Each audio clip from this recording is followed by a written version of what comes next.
पवित्र सत्संग परिचालक ऋतिक देवता उपस्थित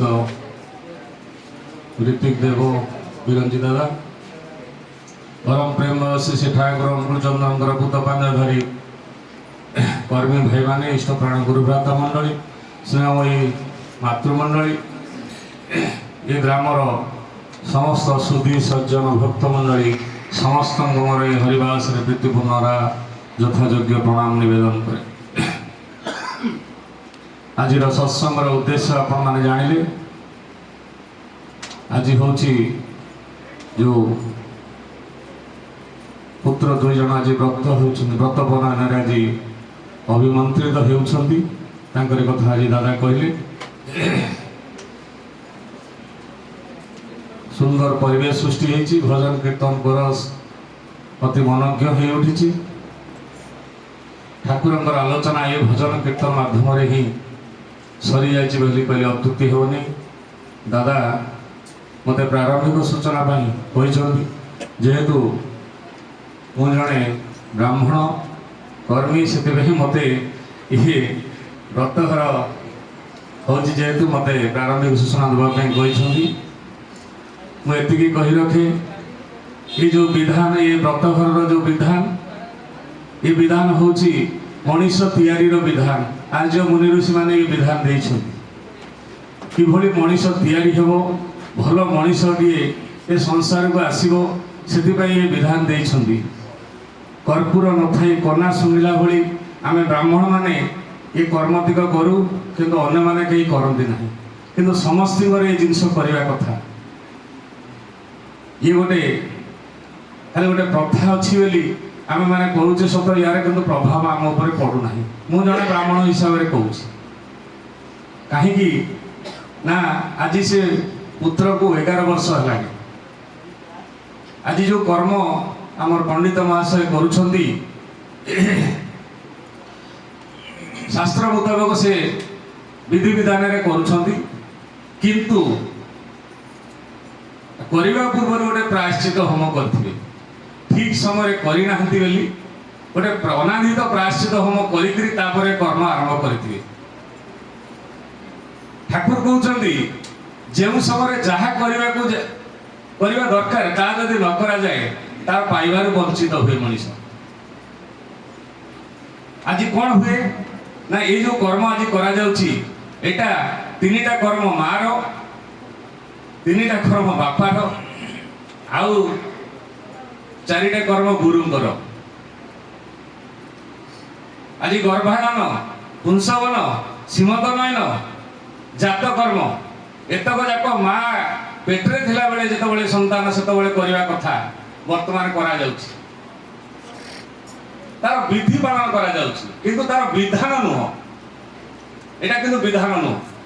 या परे आपनकर नामकरण अन्नप्रसन चूड़ाकरण जोटा ये पुआ आम आसला बेले जो लंडन हला जो चूड़ाकरण कर्म ये तापरे वेदारंभ ये उपनयन वेदारंभ समावर्तन माने केते बड़ जिनस गोटे गोटे संस्कार कथा जदि आलोचना करा जाए घंटा घंटा समय लगे मुझे दिग को जाऊनी बहुत ज्ञानी मणि पंडित दादा मैंने अच्छा आलोचना करेंगे मुझे खाली कहे जे ये जो संस्कार मो जीवन अनुभूति कथा पदे कही मोर माने मोर वक्तव्य रखी मोर मु गुरु को धरला या मु जानिली जे मो पुअर चारि कर्म मु करी नाही कौन पाई करी नाही। आपण माने भाबिबे मु तो भी जने ब्राह्मण ना मो घर ए पाखरे कसरता आम घर मोर मु कौन पाई करी नाही ना मु जेतबे गुरु को पाखु आसी जानिली जे कर्म गुड़ाक ये करवा दरकार मत मो ऋतिक देवता बतैले आ सी भी जड़े संस्कारी पंडित तेणु जितेबाला जो समय जहाँ करवा कथा मुझे पुंसवन संस्कार 2 मास रु 4 मास भितर करी 6 मास रु 8 मास भितर सीमंतनयन संस्कार करी जात कर्म तो हस्पिटाल है नामकरण बेले जात कर्म गुरु ठार नाम आनी 21 जो आम आजिकल परिपालन करुचे से नामकरण संस्कार गुरु ठार नाम आनी जो आमर जात कर्म आ नामकरण संस्कार करी 6 मास रु 8 मास समय अन्नप्रसन करी 3 ମାସରୁ 4 ବର୍ଷ ଭିତରେ ଚୂଡ଼ାକରଣ କରିଥିଲି। ଯେତେବେଳେ ଆମର ପଣ୍ଡିତ ସମରେଇ ଶାସନର ବ୍ରତଘର ଯେତେବେଳେ ମୁଁ ନିମାପଡ଼ାରେ ଥାଏ, ସେତେବେଳେ ଚାକିରିରେ ନିମାପଡ଼ାରେ ଥାଏ, ଯେତେବେଳେ ବ୍ରତଘର କରିବାକୁ ଆସିଲେ ତାଙ୍କୁ ଡାକିଲି, ଭଲ ପଣ୍ଡିତ ବୋଲି ତାଙ୍କୁ ଡାକିଲି। ଆମ ପୁରୋହିତ ନୂଆ ଶାସନର କପିଳ ବାପା ଆମର ପୁରୋହିତ କୁଳଗୁରୁ ସିଏ ବୟସ ତାଙ୍କୁ ହେଇଯାଇଥିଲା। ସିଏ କହିଲେ ତୁମେ ଅନ୍ୟ ଲୋକ ନେଇଯାଅ, ମୁଁ ଏତେ ବାଟ ଯାଇ କରିପାରିବିନି। ମୁଁ ତାଙ୍କୁ ଡାକିଲି, ସେ ଯେତେବେଳେ ଆସିଲେ ମୋତେ ଗୋଟେ ଲମ୍ବା ଲିଷ୍ଟ ଦେଲେ। ମୁଁ କହିଲି ଭାଇନା ଏସବୁ 4 କର୍ମର ଲିଷ୍ଟ ମୋର କ'ଣ ଦରକାର?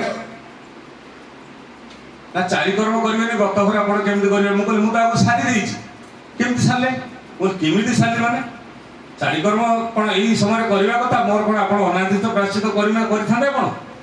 ମୁଁ ତ ପ୍ରାୟଶ୍ଚିତ କରିବାର ନାହିଁ। ଏ କଥା ଆପଣଙ୍କୁ ଶିଖେଇଲେ କିଏ? ଆପଣ ଜାଣିଲେ କେମିତିକା?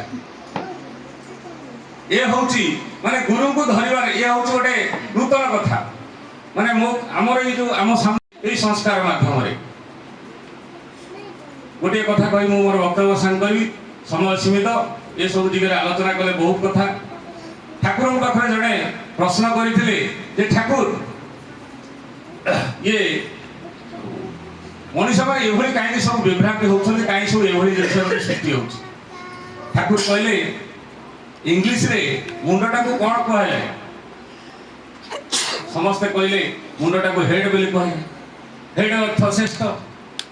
ଠାକୁର କହିଲେ ତାଇ ଏ ଜାତିର ଶ୍ରେଷ୍ଠ ହେଉଛି ବ୍ରାହ୍ମଣ। ବ୍ରାହ୍ମଣକୁ ଆଗ ଠିକ୍ ହେବାକୁ ପଡ଼ିବ, ଠିକ୍ ସମୟରେ ଠିକ୍ ଜିନିଷ କରିବାକୁ ପଡ଼ିବ। କରିଲେ ତା ଫଳ ସେ ପାଇଲେ ଅନ୍ୟକୁ ବିତରଣ କରିବ, ତାହେଲେ ସମାଜ ଯାଇକି ଠିକ୍ ହେବ। ଆଉ ମୁଁ ବିଶେଷ ଆଲୋଚନା କରୁନି, ଦାଦାମାନେ ଅଛନ୍ତି ଆଲୋଚନା କରିବେ। ମୁଁ ଏତିକି କହି ମୋର ସାଙ୍ଗ ସର୍ବଶେଷରେ ସେଇ ଯେଉଁ ବ୍ରହ୍ମଚାରୀ ଦୟାଜି ତାଙ୍କର ଭବିଷ୍ୟତ ମଙ୍ଗଳ ହେଉ, ଠାକୁର ତାଙ୍କୁ ଆଶୀର୍ବାଦ କରନ୍ତୁ, ଜଗନ୍ନାଥ ତାଙ୍କୁ ଆଶୀର୍ବାଦ କରନ୍ତୁ। ସେ କେମିତି ସୁମଣିଷ ହେଇ ଏ ପରିବାରର ଏ ବଂଶର ସମ୍ମାନ ବୃଦ୍ଧି କରନ୍ତୁ। ଭଲ ବ୍ରାହ୍ମଣ, ଭଲ ସଂସ୍କାରୀ ହେଇକରି ଭଲ ମଣିଷ ହେଇ ସମାଜରେ ଠିଆ ହୁଅନ୍ତୁ। ଏହା ହିଁ ମୋର ଠାକୁରଙ୍କ ପାଖରେ ପ୍ରାର୍ଥନା। ଜୟ